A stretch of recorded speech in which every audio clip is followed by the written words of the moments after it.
I do want to also get your thoughts on the labor market. Of course, there's a conversation to be had about the Bureau of Labor Statistics. But before we get there, let's just talk about what we learned last Friday with those official non-farm payrolls figures. The number itself for July was weak, but it was really the revisions, Professor, that caught a lot of folks off guard. And there's this fear, this concern out there that actually the U.S. labor market is a lot weaker than numbers had been suggesting on the official level. I was curious how you read them.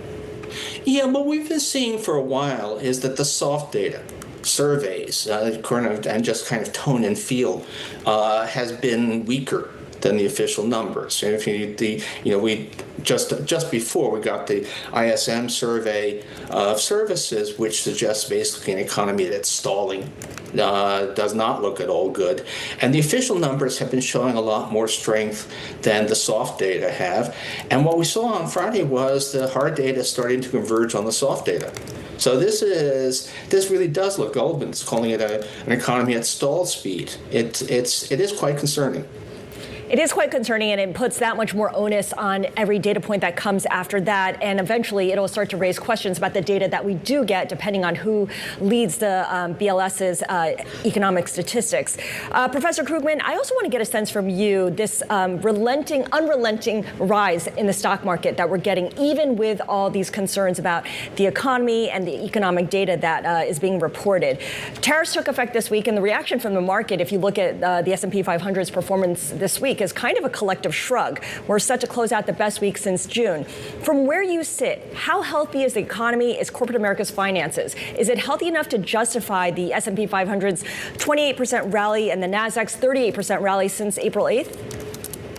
Well, I would say, it doesn't look like it to me, but I am not. I have had personally, zero success in predicting stock market movements, which makes me exactly like everybody else. Nobody is any good at this. And the stock market, what we do know for sure is that the stock market is of zero use as a predictor of the economy. Historically, the stock market has given you no indication of what's going to happen. You look and ask, did the stock market, there were a lot of warning signs before the 2008 financial crisis. The stock market didn't actually go down until Lehman failed. So I don't think we should make too much of it at all, except to say that, it's Paul Samuelson's old joke that the stock market has predicted 9 of the last 5 recessions. So if you ask me what's happening, I can tell you stories, but the truth is I don't think the stock market is telling us very much at all about the economy. Right, yeah, and when it comes to the prediction powers, you could say the same thing about the yield curve. Professor, I'm also really curious to hear your thoughts on the Federal Reserve and the horse race that's developing for who is going to replace Jerome Powell. The Wall Street Journal just reported that Trump has added James Bullard and Mark Summerlin to his list of potential candidates. When you think about what is developing, really, this sort of dog and pony show in plain sight, and it seems like the market is coalescing to the idea that we're going to get some pretty hefty rate cuts come next May. What do you make of that? Well, I don't know. I don't know Summerlin at all, and Bullard not too well. I've followed Waller quite a lot, and Waller is a solid guy who's made a lot of good calls lately with a good reputation, which means to me that he's not going to be chosen.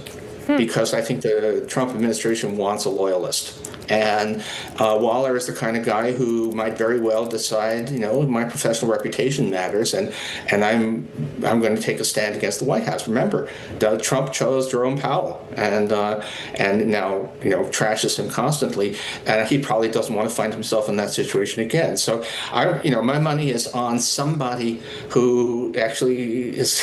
It looks weak enough that he'll essentially be their guy rather than just a good Fed chair.